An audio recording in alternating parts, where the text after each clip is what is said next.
പാലക്കാടൻ രുചികൾ എന്ന യൂട്യൂബ് ചാനലിലേക്ക് എല്ലാവർക്കും സ്വാഗതം. എല്ലാവർക്കും ഒരിക്കൽ കൂടി ഓണാശംസകൾ.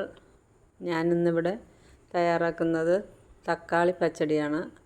ഓണം കറികളിൽ ഒരു കറിയാണ്. ഇന്ന് നമുക്കത് ഉണ്ടാക്കാം.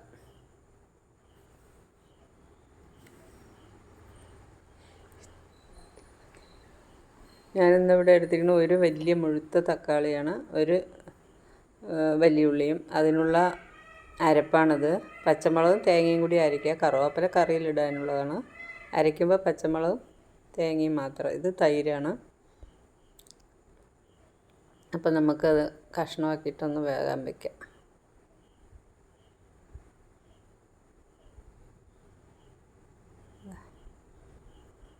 ഒരു തക്കാളിയും ഒരു വലിയുള്ളിയും.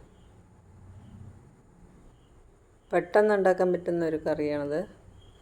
നമുക്ക് ഇലയിൽ ഓണത്തിൻ്റെ പല കറികളും വയ്ക്കുമ്പോൾ അതിലൊരു കറിയാണ് തക്കാളി പച്ചടി. ലേശം വെള്ളം ഒഴിച്ച് ഉപ്പ് ഇട്ടിട്ട് വേകാൻ വയ്ക്കാം.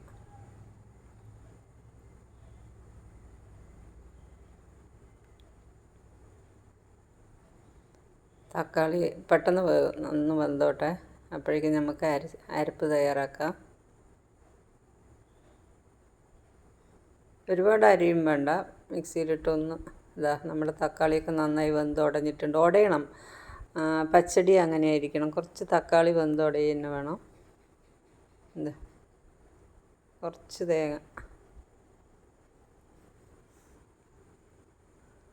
തേങ്ങ ഒന്ന് ചൂടായി ചെറുതായി ഒന്ന് വെന്ത് വന്നാൽ നമുക്ക് തൈരും ചേർക്കാം. നിങ്ങൾക്കൊക്കെ അറിയായിരിക്കും, എങ്കിലും ഞാൻ ഓണം കറികളുടെ കൂടെ ഒരു കറിയായിട്ട് ഓണത്തിനിടാമെന്ന് വിചാരിച്ചു. പുളിപ്പ് നമ്മൾ ഒന്നും കൂടി ടേസ്റ്റ് ചെയ്ത് നോക്കിയിട്ട് വേണമെങ്കിൽ വീണ്ടും ചേർക്കാം, പുളിയും ഉപ്പൊക്കെ.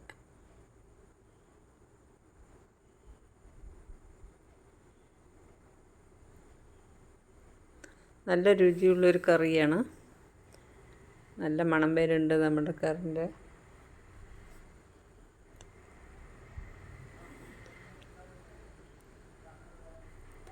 ഇതാ നമ്മുടെ തക്കാളി പച്ചടി ആയിക്കഴിഞ്ഞു. ഇത്തിരി കറുവേപ്പിലയിട്ട് പച്ചെണ്ണ ഒഴിച്ചാൽ കറി റെഡിയായി. അപ്പോൾ എല്ലാവരും ഉണ്ടാക്കി നോക്കണം, തയ്യാറാക്കി നോക്കുക, എന്നിട്ട് അഭിപ്രായം അറിയിക്കുക. Thank you.